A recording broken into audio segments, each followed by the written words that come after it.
Well, hello everyone, and welcome to the beginning of the last days. My name is Laura-Lynn Tyler Thompson. It is so good to be with you today.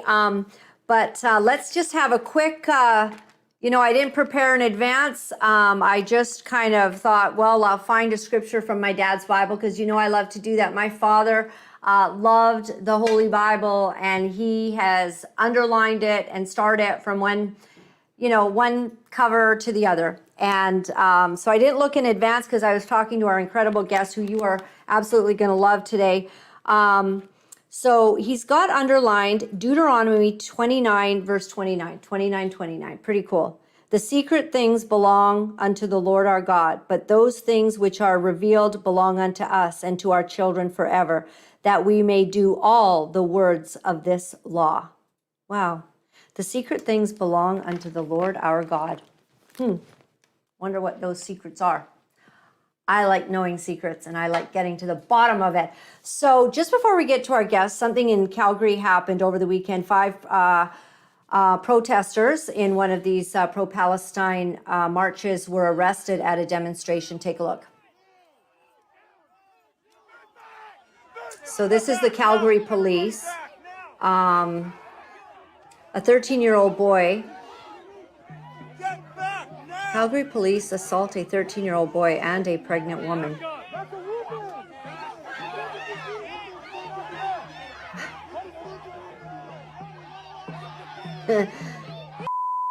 So this is the perspective of the person that has taken the video.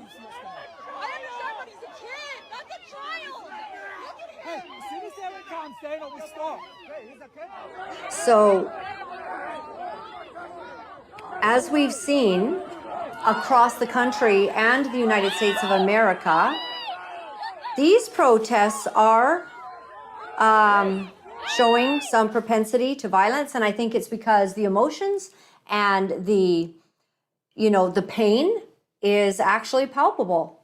There's just a lot going on in our world. So I want to introduce you to an amazing person to give us some perspective, how she sees things. And I saw her on Fox News, and I asked Toby to get her immediately because I thought that because she's an Iranian American, that she'll be able to shed some light and some perspective from a very interesting point of view. So Dr. Sheila Nazarian is an Iranian American plastic surgeon and television personality. You'll see why, because she's stunningly beautiful. She's the best known as the host of Netflix reality television series Skin Decision, before and after. Maybe she can actually give me a couple tips before she leaves on the whole skin thing. She has many awards and honors, too numerous to mention in this short intro, but she has also guest starred on television series such as The Real Housewives of Beverly Hills, Basketball Wives, and Revenge Body with Khloe Kardashian. All right, so Dr. Sheila Nazarian, thank you very much for being here with us and giving us of your time. We're seeing definitely some things happening in our world. Give us a little insight into your background, Iranian. Tell us about that. Yeah, thanks so much for having me on. And I appreciate actually not speaking to my echo chamber and being able to speak to your audience. I think it means the world to be able to share the lens through which I see the world. So I'm a Persian Jew. I was born actually in New York on vacation. My mom was 9 months pregnant. She came to visit some family in New York, had me, and then flew back to Iran. That was 1979, the year of the Iranian Revolution, where, kind of went from a very similar society to America to now the Islamic extremist theocracy that everyone's witnessing all over the world over the past few years, very much in the news. And I just want everyone to keep that in mind, at how quickly the society and the reality that can flip and become something completely different, and how important it is to speak up to prevent such things from happening that can happen in one generation. So the Iran-Iraq War started very shortly after I was born. I remember bombs flying through the air, very much similar to the lights that you see coming over Israel. Sirens would go off. We would run to the windows 1, 2 in the morning, and my mom would say, "Look at the fireworks, kids," just so that we wouldn't be scared. Bombs were landing in Iran. my family could very easily see there would be no future for their two daughters in that country. So my father was a physician. He was actually the chief medical officer of the Shah's Heart Hospital in Tehran. And he arranged to fly to Vienna. He said that he was going on a medical conference. He left my mom, my sister, and my passport with the government, flew to Vienna, left us in Iran, waiting there for us, helping work to get us visas. Meanwhile, we one day went to the bazaar, and my mom hadn't told me anything. We got into the back of a truck, and we were basically fetal positioned, Lego, like Tetris together with some strangers at the bottom of this back of this truck. And they put burlap sacks on top of us and corn. And we were taken to very close to the Pakistani border in that truck. We came out and we had a little bathroom break, which was basically just like a shack on the side of the freeway with a hole in the ground. And in that bathroom, my mom told me we were going to America. And the first thing that I could think of was I was going to meet Michael Jackson, because we had so many bootleg Thriller videos and stuff we would watch in Iran.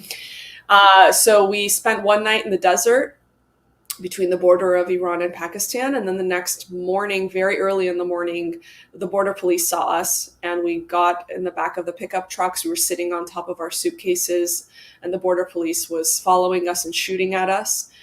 We were able to go over a ravine, and it was too dangerous, so the border police didn't follow us, and we were able to make it into Pakistan. We stayed in Pakistan for 3 months waiting for visas. Finally, we're reunited with my father after 3 months.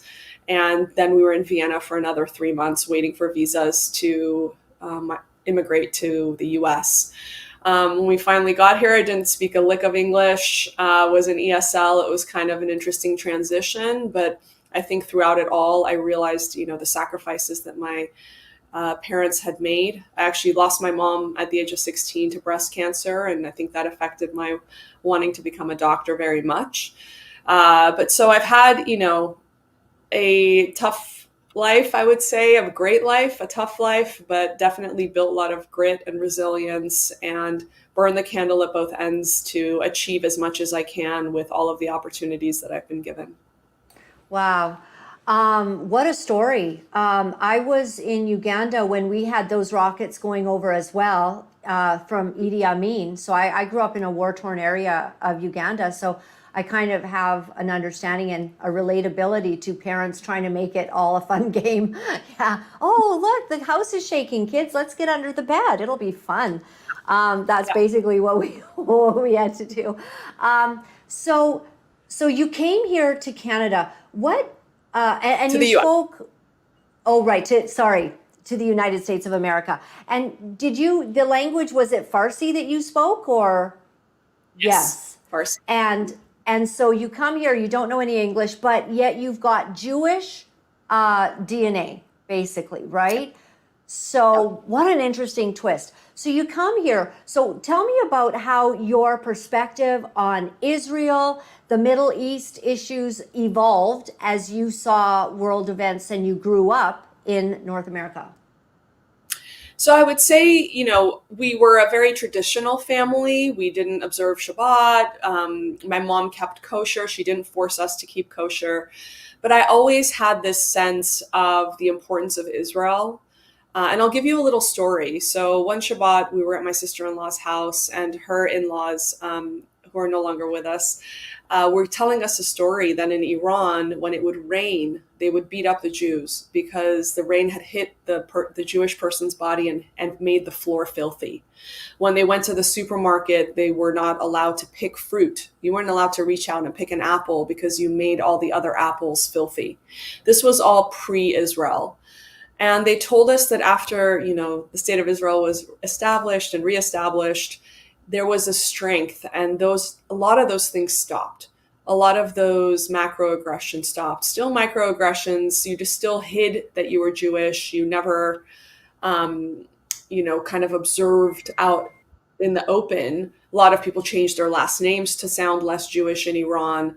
But there was a change, there was a shift, there was a strength that came with having Israel. And I always sort of felt the importance of that. And I knew that if all else failed, there was Israel. And I knew that if all else failed, if I went back to Iran, I wouldn't be protected there. But I knew Israel was there. So there was always this sense of the importance of the land of Israel to our family, even though I never lived there. I have cousins there, my aunt lives there. But, there's just always a sense of the importance of it. And I was never really like open about it or anything like that. But in 2020, in the state of California, they tried to remove Holocaust education from public school education. And so they asked me to speak on that in front of the federal building, and I did. And my husband was freaking out. He was so scared because, again, we're first generation. You didn't say you were Jewish in Iran. And to even hang a mezuzah on your door or to even put a cardboard cutout of a menorah during Hanukkah is a big deal because you're identifying as Jewish. And a lot of first generation Iranians still carry that fear. And so I spoke at the federal building, and my husband swooped me off stage and took me away, and we were safe and sound. And that was kind of, okay. And that was the first venture into it. And there was fear around that. Then, my daughter started applying to my high schools, and I said, she's 4 years away from college. And at that time, 50% of Jewish students in universities in America felt like they had to hide their Jewish identity. And that was in 2020, 2021. So I started just doing things on my social media like hashtag Shabbat Shalom on a Friday. And that came with a lot of trepidation as well. But, you sort of push yourself a little bit, get comfortable in that area, and then continue to push yourself a little bit more and a little bit more. During the May 2021 conflict with Israel and Palestine, my Instagram went from, breast augmentation and tummy tucks and skincare to just defending the Jewish people and defending the land of Israel full time. And that came with some threats. At that point, I became armed. I never thought that I would carry a gun. I never thought that I would train on that, but it just became necessary with all of the crazy people in the world and some of the messages I was getting on my social media.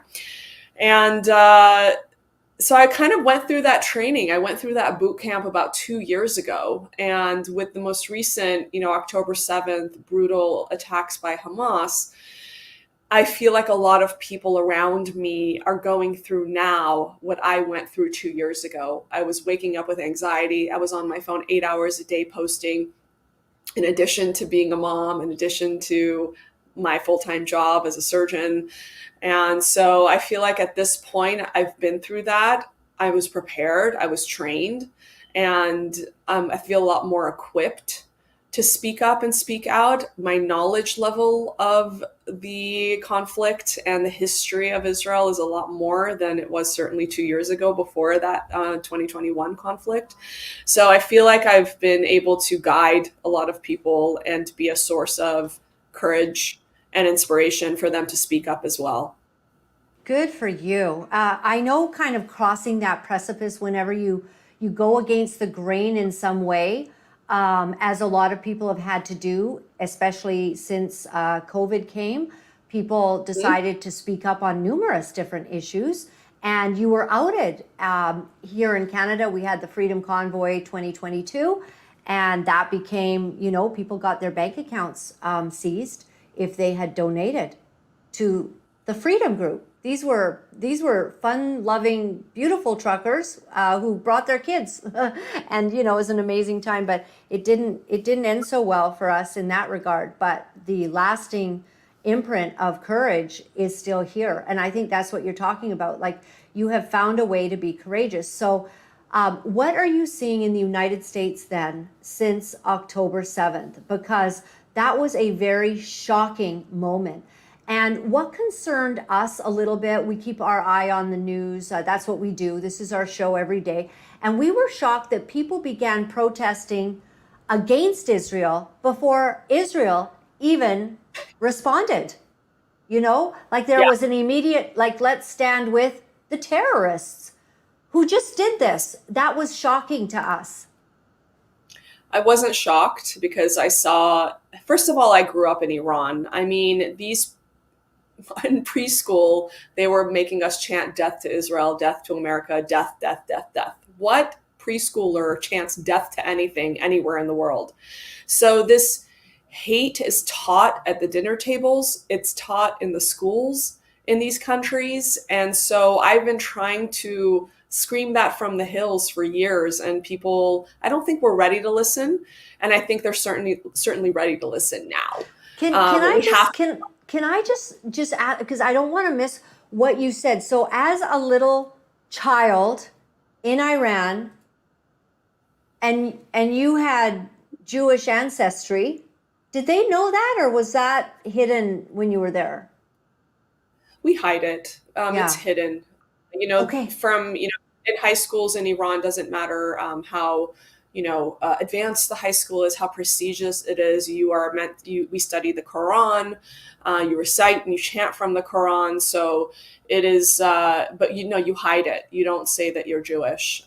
It could mean getting beat up. It could mean worse. Yeah. So no, you tell people you're Jewish. No. Don't tell people. Okay. So they were actually teaching the children to say, what did you say? Like to hate Israel, death to the Yeah. Israelis, to the Jews. Yeah. And you see that a lot in a lot of countries. I mean, don't just think it's Iran. A lot of the Middle Eastern countries brainwash their children. And not just in Middle Eastern countries. I have a friend, Kasim, who was from a Pakistani family, but he grew up in London. And they were observant Muslims, and he talks about it. And he was taught to be good and kind to everyone except for the Jews. And he talks about it. So, I'm a physician. And I always say you have to make the correct diagnosis in order to implement the correct treatment.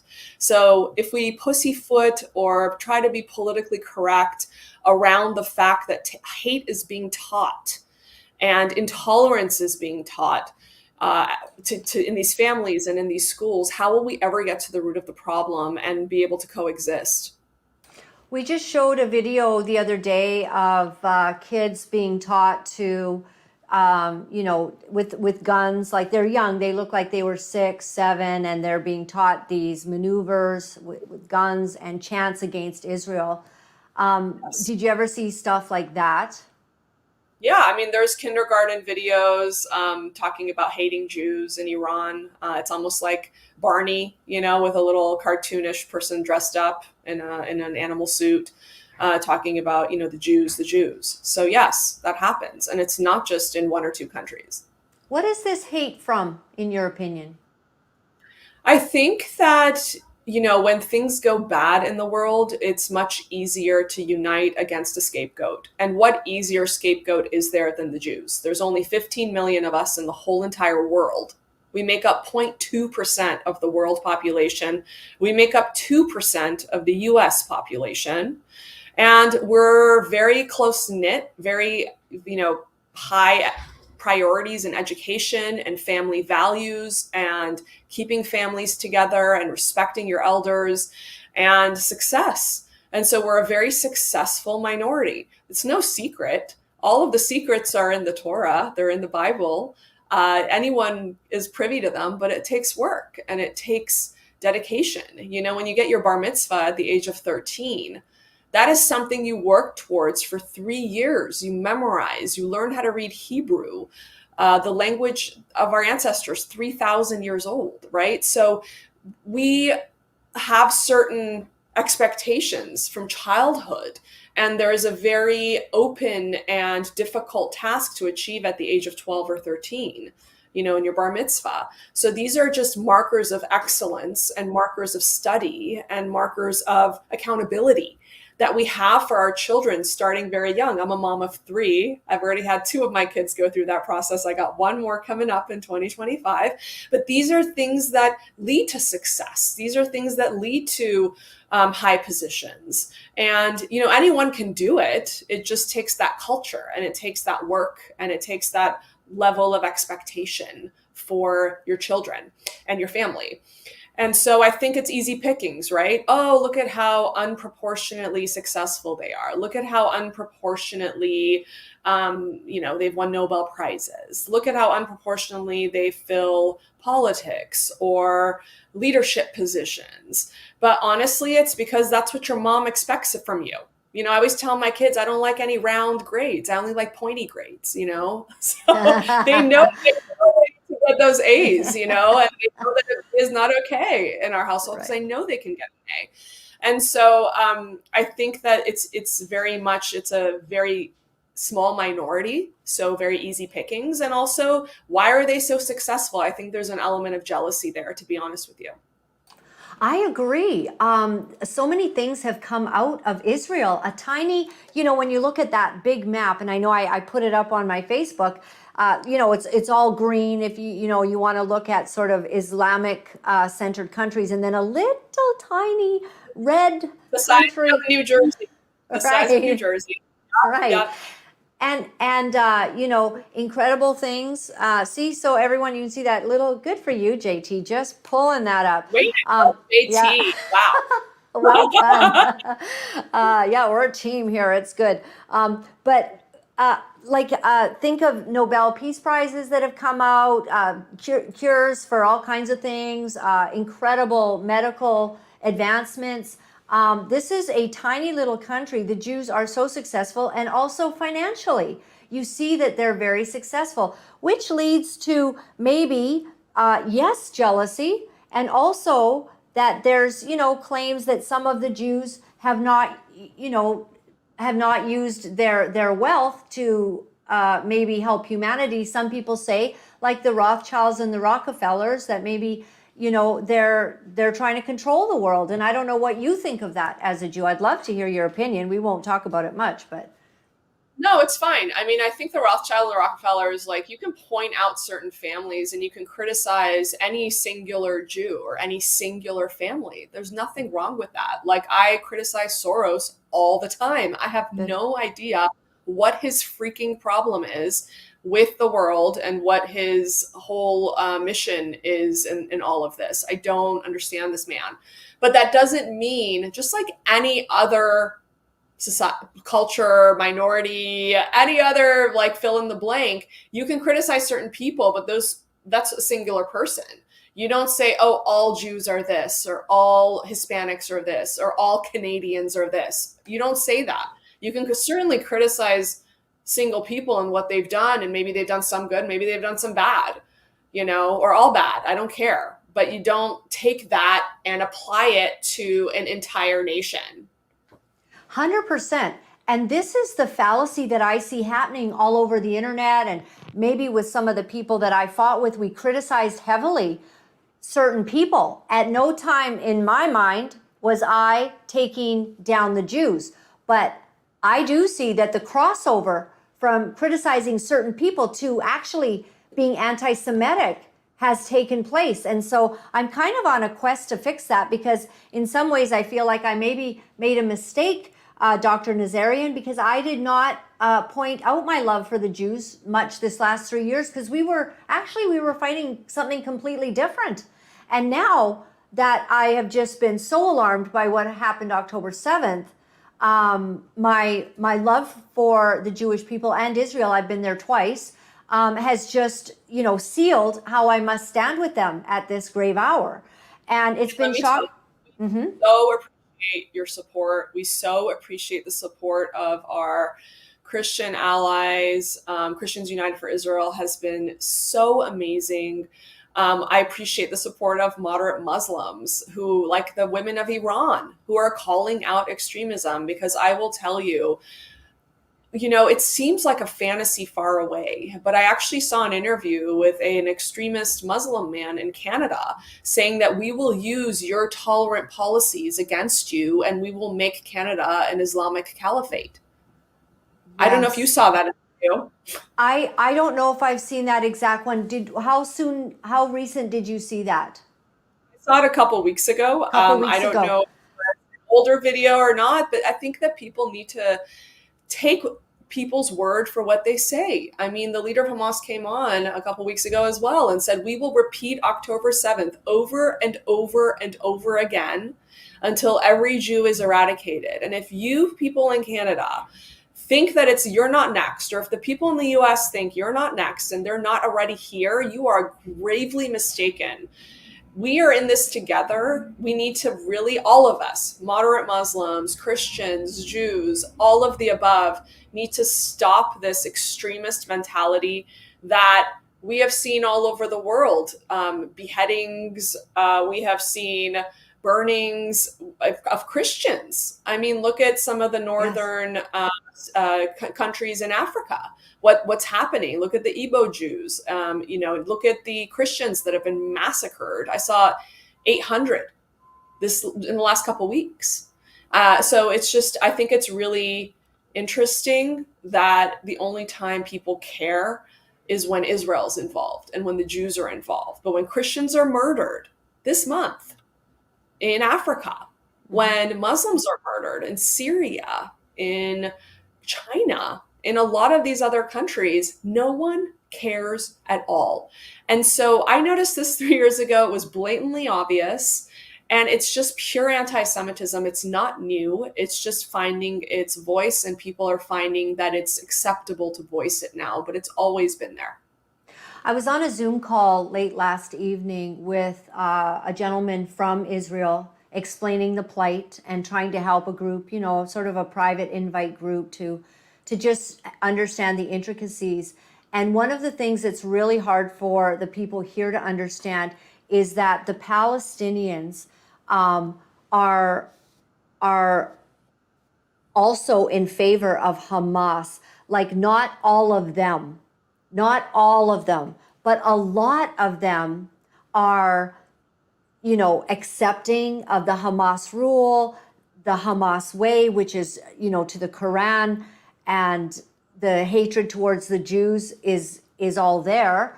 Rampant. The infidel. John, warning, just to give your audience an actual percentage. So before October 7th, 53% of Palestinians surveyed in Gaza and in the West Bank supported Hamas proper. Okay. 77% supported violent intifada against Jews.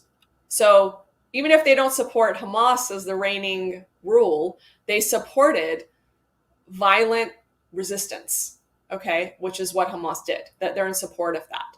So when you show me videos of women, Jewish women that were raped, bleeding between their legs, being paraded in the streets of Gaza, and people are cheering, young kids are cheering in the street, are those people Hamas? No, they're regular Palestinians cheering on Hamas. And again, this is another thing that we really have to make those hard diagnoses. We really have to make it. I understand everyone wants to say, oh, the Palestinians have the same values Canada has. The Palestinians have the same values America has. What if I told you that there are people in this world that have the polar opposite values as you? So much so, the value of life. What if I told you they value martyrdom and death? Martyrdom and death over life. That's how opposing some people's core values are in some countries in the world. And I think it's narcissistic, and I think it's naive for Canadians and for Americans to assume everyone wants to be like us and everyone has the same core values as us, because it's simply not true. I think you're hitting on something very important, that because our core values are, like most of us in Canada, we've never seen anything violent, like not in front of our faces. We most of us, we don't have guns. It's frowned upon, and they're trying to take our guns. So if you're a hunter, yes, but then you go out and you kill deer. There's not this violence, and so we think when we see these people being killed in Gaza, for instance, and I've made a point of this. I'd love to get your opinion. I, as a mother, and you as a mother, if you were born a person that is called a Palestinian and you live in Gaza, once you hear that this atrocity has happened and you hear that Israel's going to fight back, do you have your children in the middle of Gaza? Like, do you just stay there when they say, we're coming within a couple of days, you need to vacate? And then they start handing out flyers, like from the air, the flyers come down, pointing you to how to get out of there. This is where I lost all sympathy for bad parents who have their children in the middle of war-torn Gaza and end up being harmed because they're sympathetic with Hamas. I'll tell you, I will first point out that no other country would drop flyers and knockers to let people know that this building's about to go down. Israel has the most moral army beyond any other army would do. Any other army. There was another huge rocket barrage into the center of Tel Aviv today. No, one missile, from Cuba into Florida, and Cuba would be annihilated. One missile.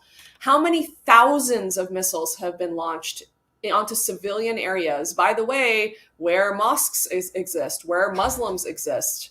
They don't care who it hits. It's just as much civilian damage and collateral damage as possible. Whereas Israel's the opposite. It's really going after certain key targets. But what I will say, yes, there are certain people that will stay in place even when they're told to escape. But knowing people there and knowing people, have reported this, sometimes when they try to leave, Hamas will actually kill them.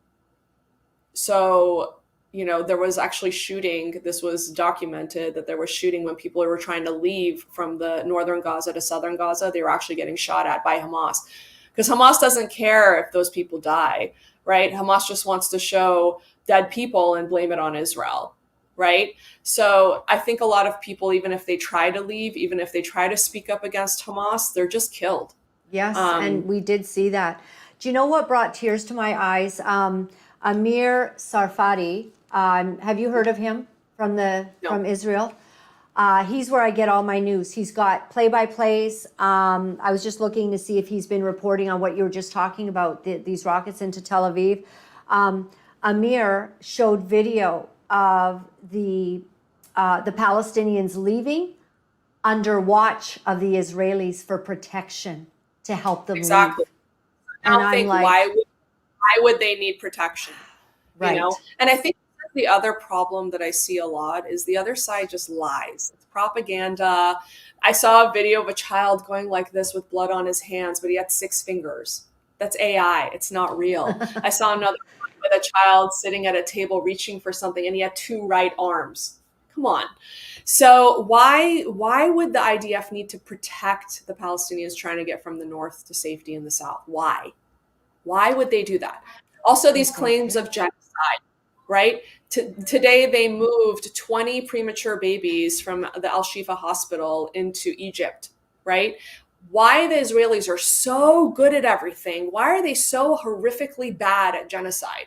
Why is the Palestinian population doubled in the last 20 years? But they don't care. It's just lies, propaganda, genocide, occupation, apartheid, lies, lies, lies. And if you say it loud enough and with enough emotion and enough times, the young minds in America and in Canada and elsewhere are going to start to believe it, right? And unfortunately, with the Jews, there's only 15 million of us, and we've taken this higher moral road of never, disclosing information. All the horrific atrocities, for example, that happened by Hamas, as captured by Hamas, right? We basically tell them, we don't show them, right? Because the families of these people, we want to protect the memory of their families. So it's been, not released to the entire public that a fetus was ripped out of a pregnant woman's stomach, or the beheaded babies.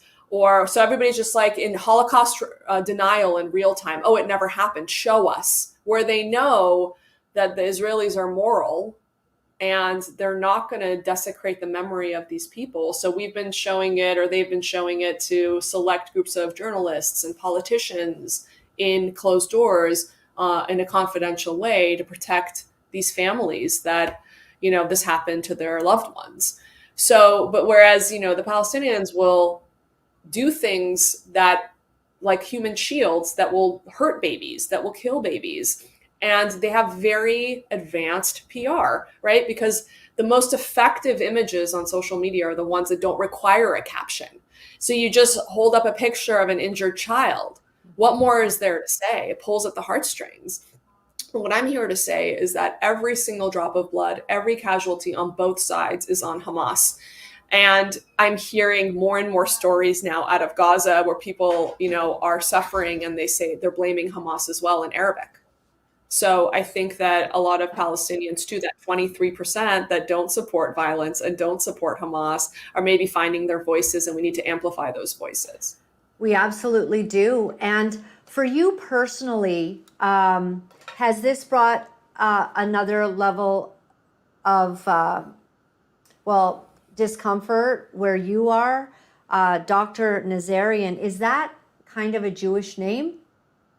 No, it's a Persian name. Persian name. So you kind of get We a, are, yeah, yeah, but no, I mean, I think people know where I stand because I've been saying this stuff for like 3-4 years now. yeah. I did an interview with PragerU, which you guys can look up a year or 2 years ago, and that's pinned on my Instagram if you guys want to We see love it. But them. I'm one of the OG defenders of Israel, and I will tell you, I'm not afraid. I have the backing of the police, the backing of the FBI. I'm armed. I have very, very good protection. And honestly, I think a lot of the fear is a psychological thing that I think the other side wants us to feel. And so I just take any fear that I have and I use it for fire. I use it for fuel. I use it for motivation to speak louder and to continue to inspire other people to do the same. What I'm really afraid of is that what happened to Iran is going to happen to our country. That's what I'm really afraid of. And I will tell you, I'm smelling the same smells.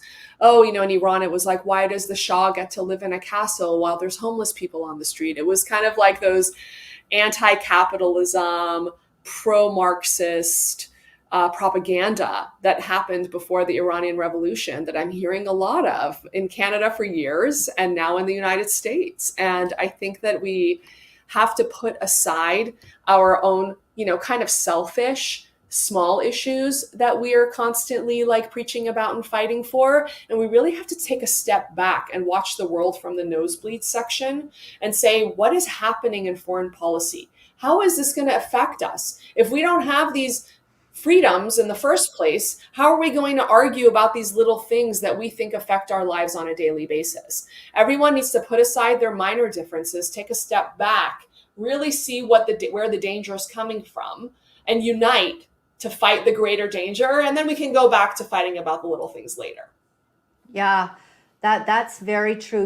There's a gentleman, and you may not have heard of him, but his name was Kim Clement, and he was a prophet. And as in the old days of Jewish history, there was the prophets, Elisha, Elijah, Nahum, all of these incredible people, Amos, those who predicted the future. And there's a prophet, Kim Clement, and he died now a few years ago.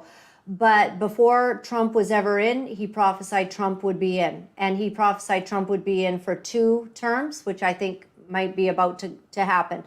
But one of the things, I was listening to a broadcast where someone was putting together some of his amazing prophetic words, because I don't have time to list off all of the incredible things he said that have come true. But one of them being that to beware, because they are going to, and he was talking about the Middle East and radicals that would plant people in your universities that will be there to turn the younger generation away from basically the ways of Yahweh. And we're seeing that.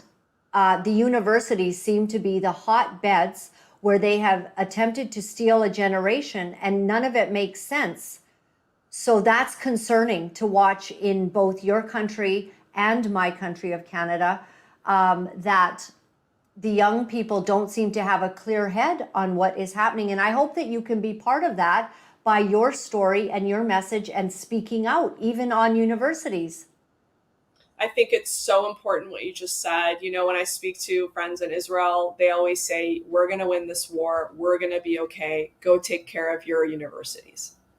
That's what they say. Wow. Because I think right now, overwhelmingly, on the Democratic side and Republican side and everything in between, there's an overwhelming support for Israel.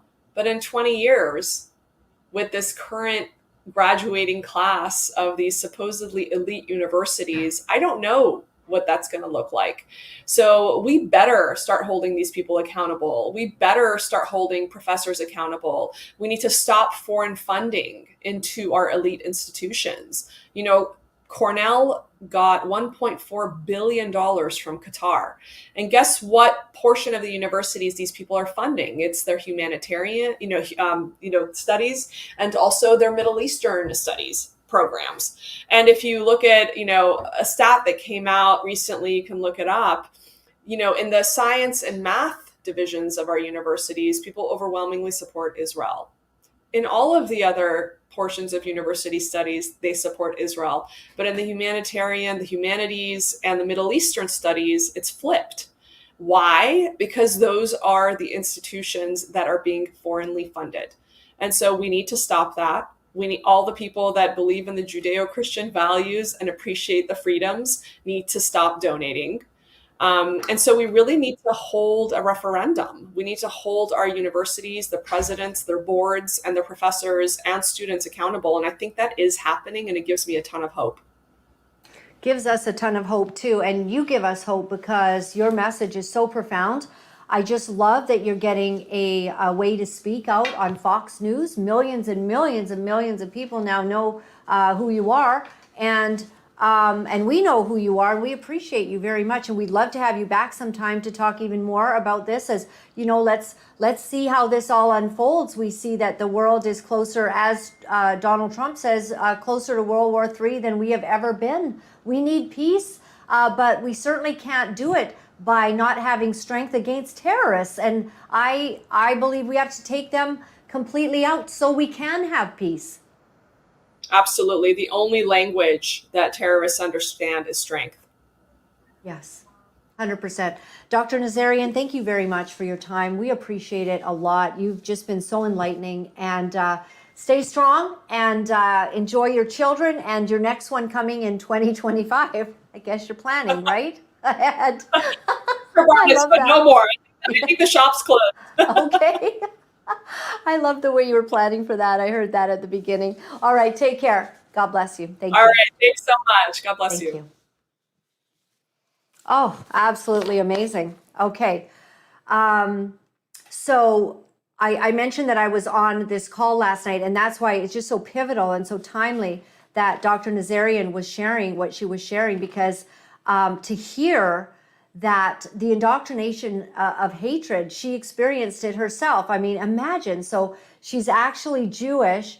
She's not letting anyone know. I mean, it's like Esther, isn't it? It's like Esther in the Bible. And look at her. She's just beautiful like Esther. But it's like being Esther and being able, like God gave her an opportunity to see firsthand. They are training all their kids, and we know this. But here's a firsthand account. They're training all their children to just hate Israel. And it's really hard to know how we're going to solve any problem by any peace deal or a two-state, option when the goal of living is to annihilate the Jews. It's just not okay. And one of the things I have to say, people have been saying, oh, Netanyahu's a war criminal. You know what? He's never been tried for any war criminality. They've had to fight like hell, if I can say the word, in order to make sure that their people are safe.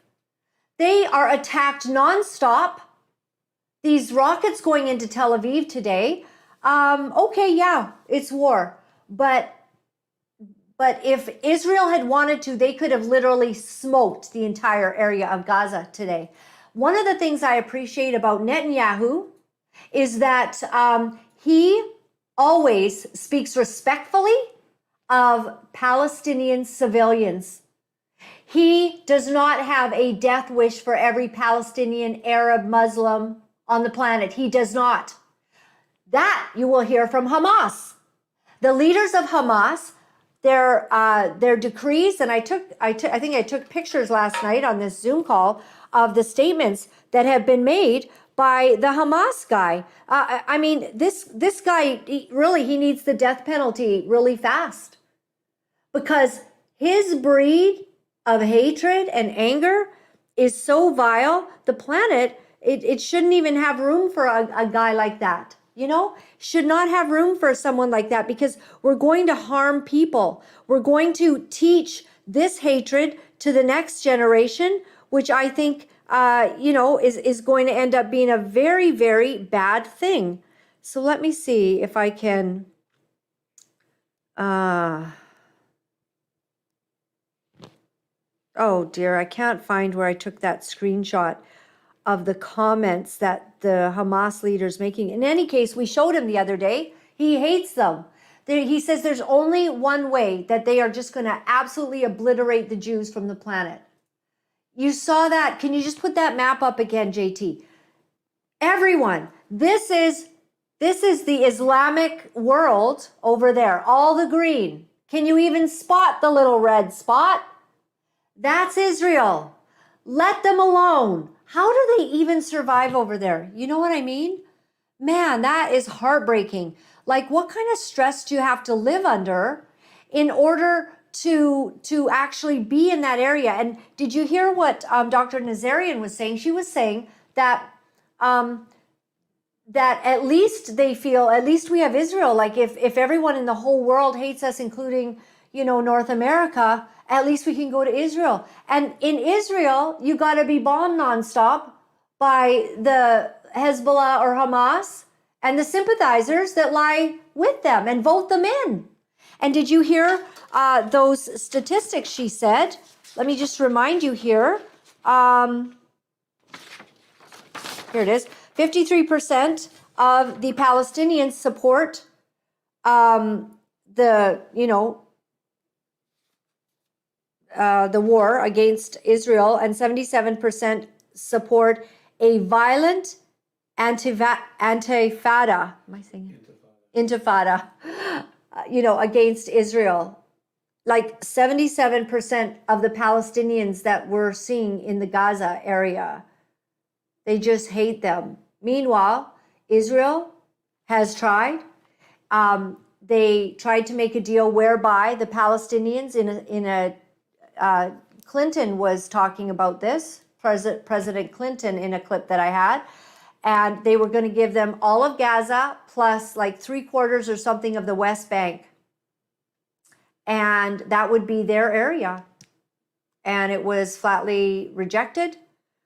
And frankly, I'm glad now, because look at what they do. It's just unbelievable. All right. Very good news for the Netherlands last night in the... No? Okay, what would you like to do? Well, it shouldn't say very good news for the Netherlands. I see. I didn't read it correctly. Okay, sorry. I was combining the two, the big news and that. Okay, it shouldn't say very good news. All right, let me just read exactly what was written here.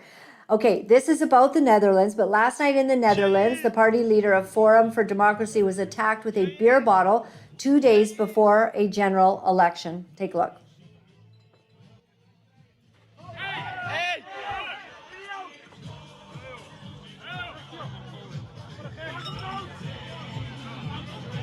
There's a second angle.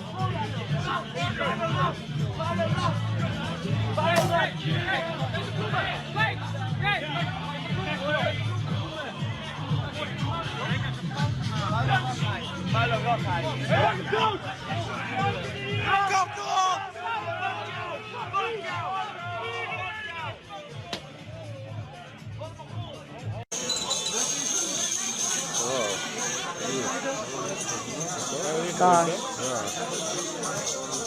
Oh my God. Oh. So this is kind of like what violence is doing in our world, attacking leaders. And that is absolutely horrendous. It's just dangerous to be someone who's fighting for the real people. And there's such a spirit of violence. And in the Bible, the word for violence is Hamas. Hamas. That's the Hebrew word for it. So big news in Argentina as populist candidate Javier Milei. Am I saying Javier? Javier Milei has been elected president. It's good.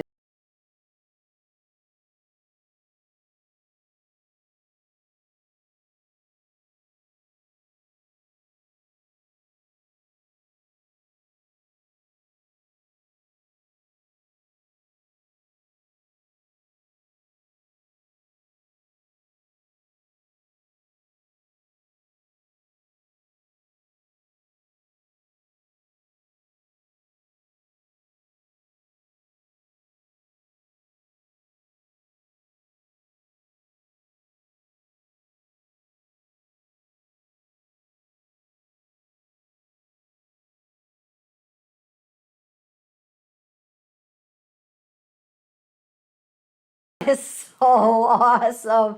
So places in the world are starting to literally vote in some of these populist leaders who are there for the people.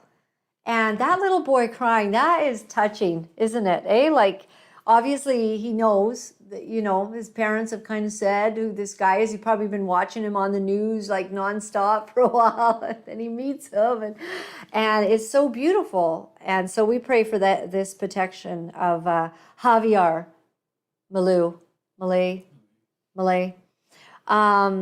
Okay, so now Trudeau recently, he was asked why he will not call Xi Jinping a dictator. Steve Chase, Globe and Mail. Would you describe Xi Jinping as a dictator? Look, China's a one-party state. I don't think anyone would call it a democracy. La Chine est un pays à un seul parti. Il n'y a pas personne qui dirait que c'est une démocratie. In 2013, you described China as a basic dictatorship. Mr. Xi was already in charge. Mr. Biden, the President of the United States, which is our security guarantor, also called him a dictator. Why won't you call him that? Listen, we can get into all sorts of different definitions. The fact is, he's not running a democracy. It's an authoritarian state. Oh, I just love the way he just kind of ignores everything. I was just thinking about the acting he's done, Like, recently, I mean, it's almost been completely glossed over that his wife has, what is the word, repartnered? I never heard that before. Not committing adultery. She's repartnered now. So let's move on. Yes, they've repartnered, but were y'all here when they got their shots together? You could kind of see there was a little problem because Trudeau wanted to hold her hand and she was like, no, I'm fine, And then he'd always use the camera moments to try to, bend down, get a kiss from her, and then she'd look actually deathly ill.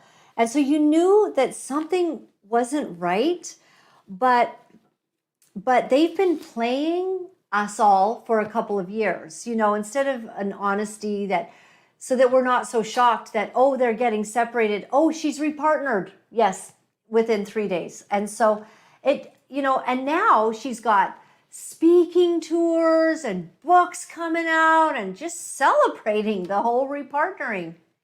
And, I think that his dad also separated from his wife, in their time. And it's kind of gotten glossed over. I didn't even really want to talk about it because it's sad. It's the demise of our country.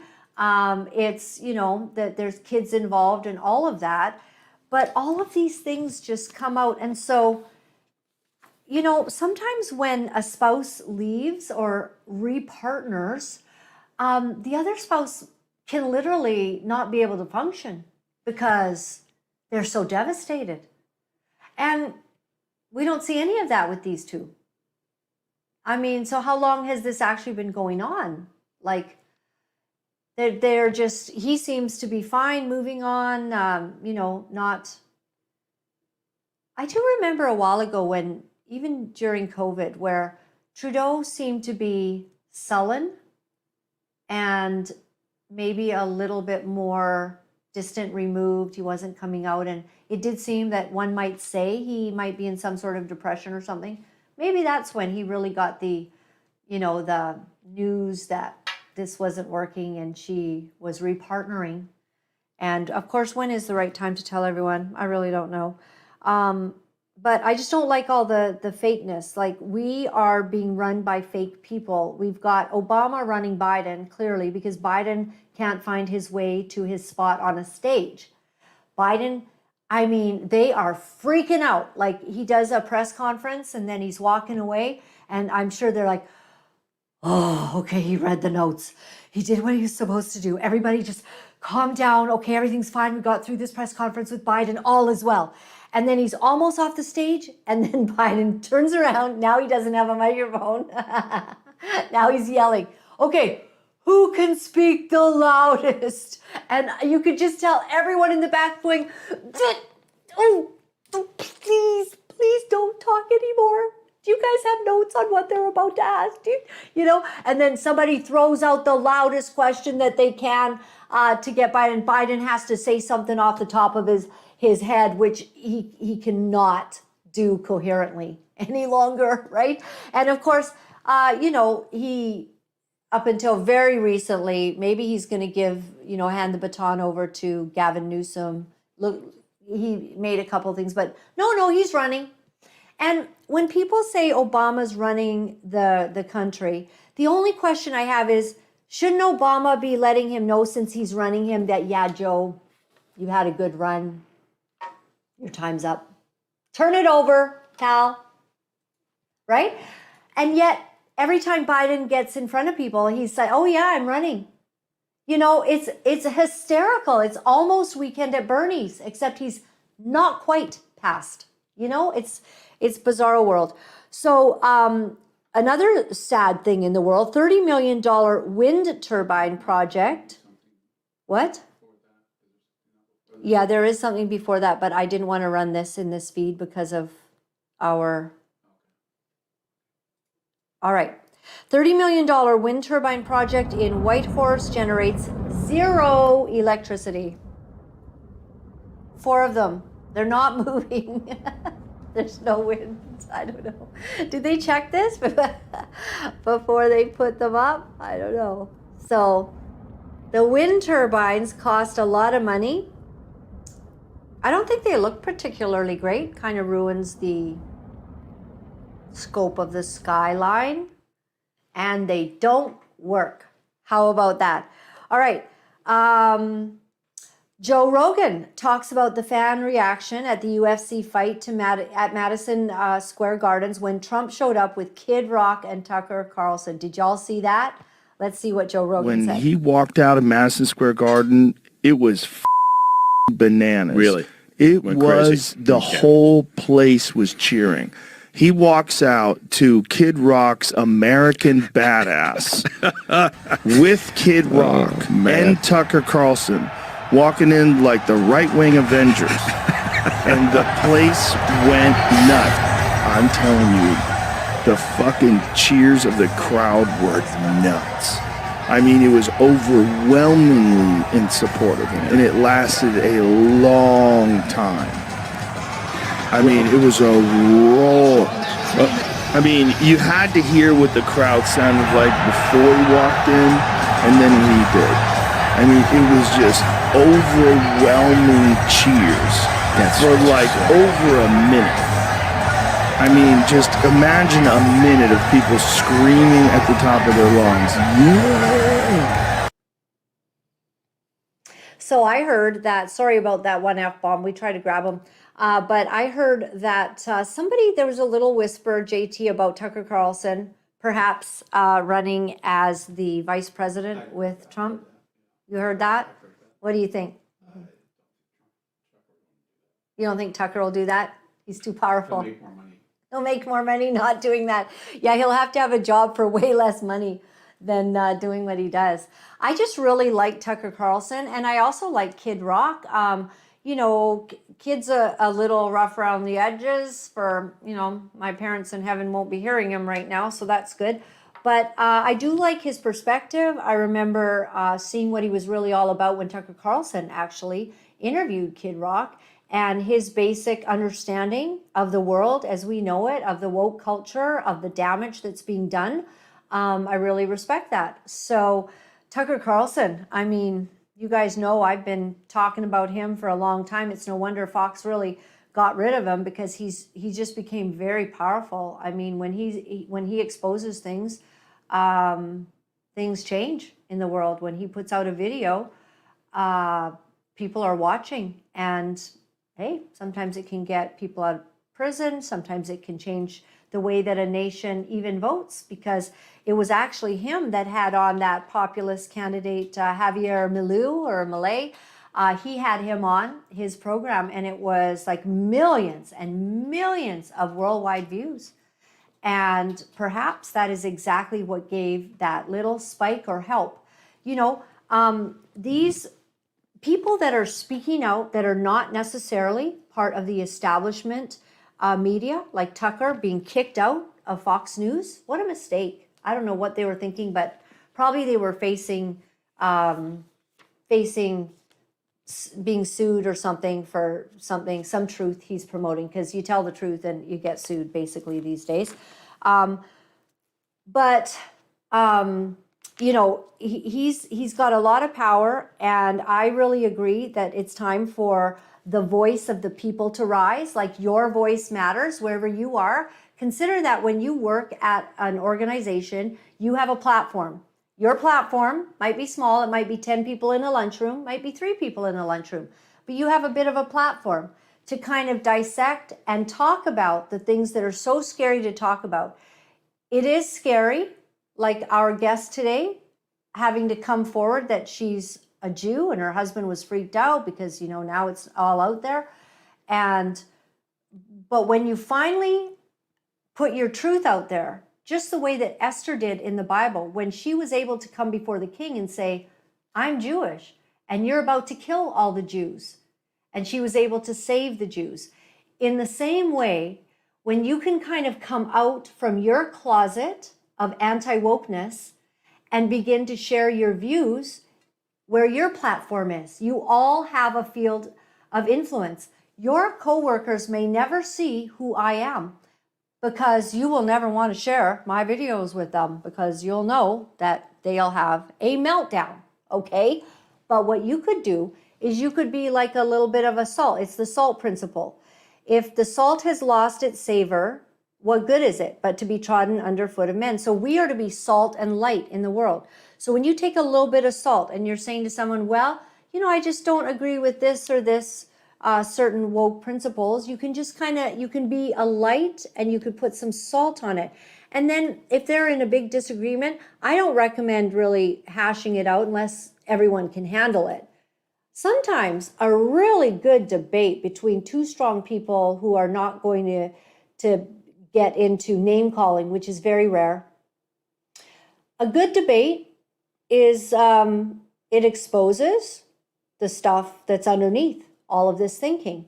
A good debate and a good debater can maybe shift the thinking of someone else. We're at that place.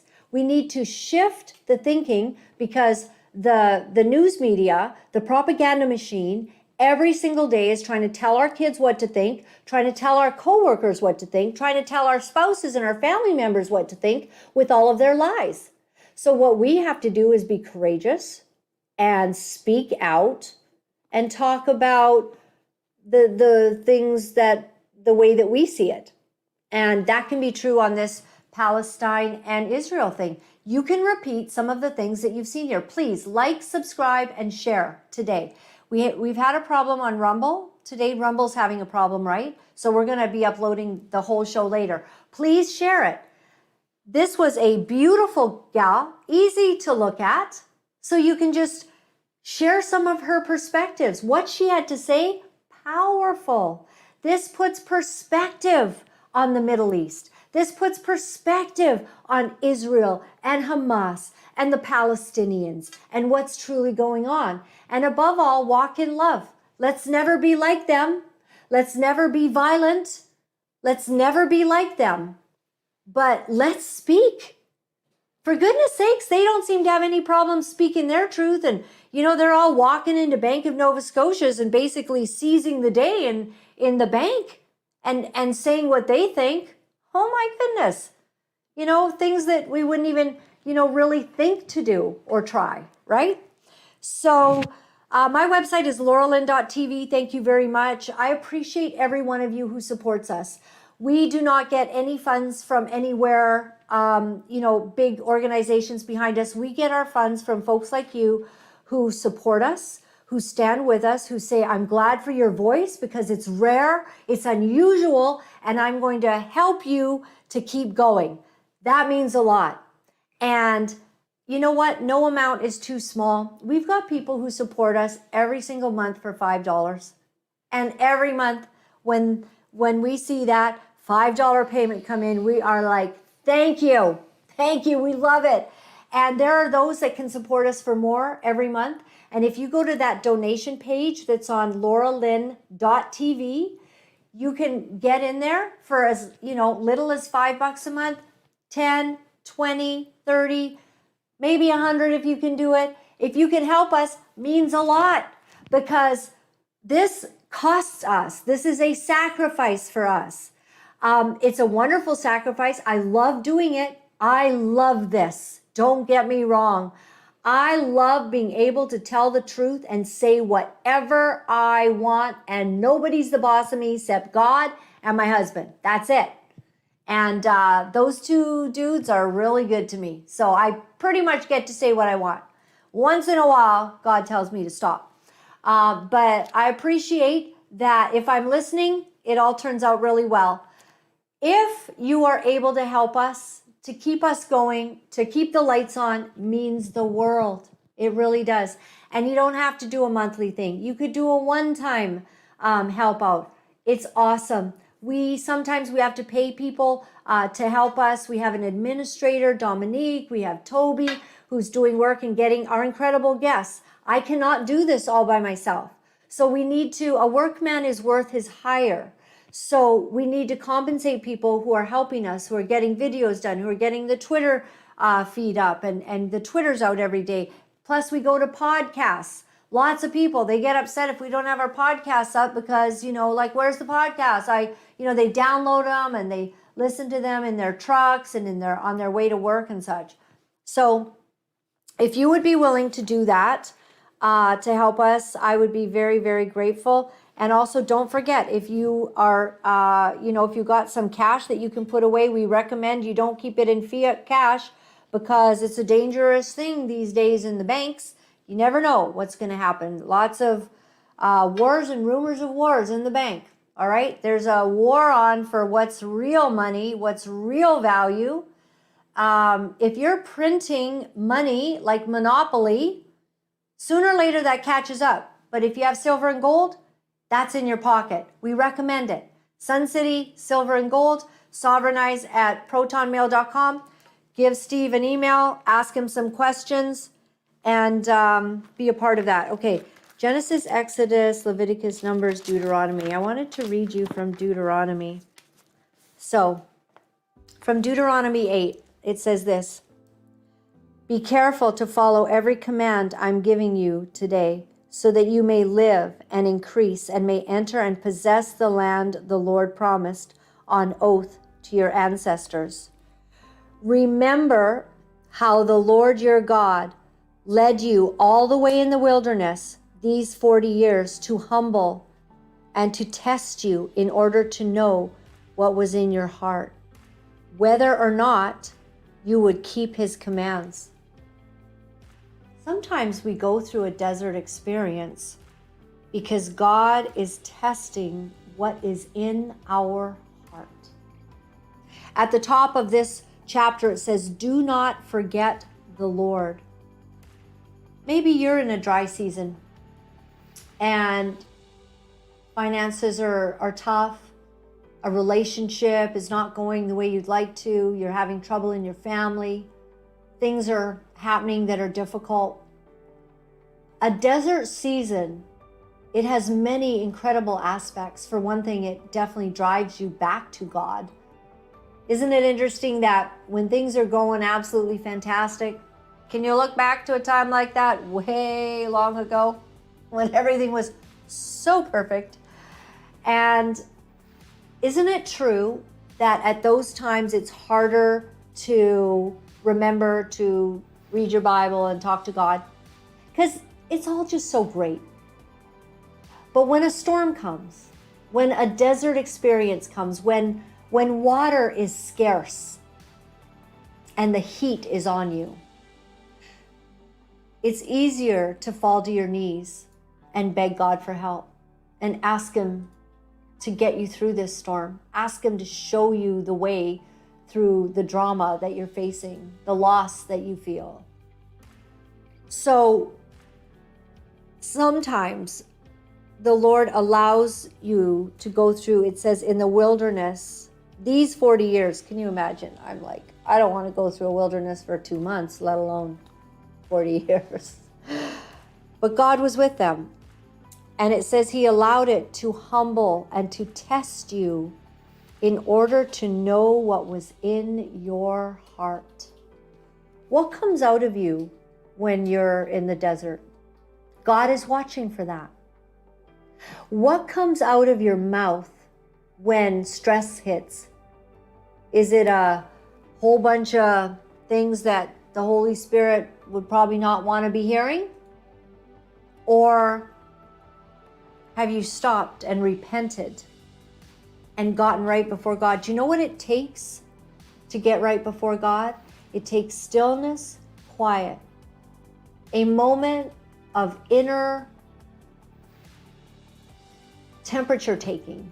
It takes a moment of resolving yourself to resigning your soul and your heart and your mind into compliance with what God wants, to not forget his commands. He humbled you, causing you to hunger and then feeding you with manna, which neither knew you nor your ancestors had known, to teach you that man does not live on bread alone, but on every word that comes from the mouth of the Lord. When we get hungry, when we get tested in the desert, it's to remind us how to be humble before our God and not to forget his commands. God bless you. We'll see you tomorrow. You know, it's not easy to deliver the truth of what our sick world is doing, but for some of us, we feel that we have no choice. Because if we are silent about these abominable things, then we are letting evil go unchecked, and we cannot do that. For those of you wonderful people who are writing me and are sharing your encouragement, I am deeply grateful. Thank you for all the letters that you've been sending. Thank you for the donations and the support. I found out that in order to speak the truth, you have to become very, very strong. If you would go to my website at www.laura-lynn.tv, you'll find all of the ways that you can contact me. Remember, my friends, all is well. All is well. Thanks for joining me.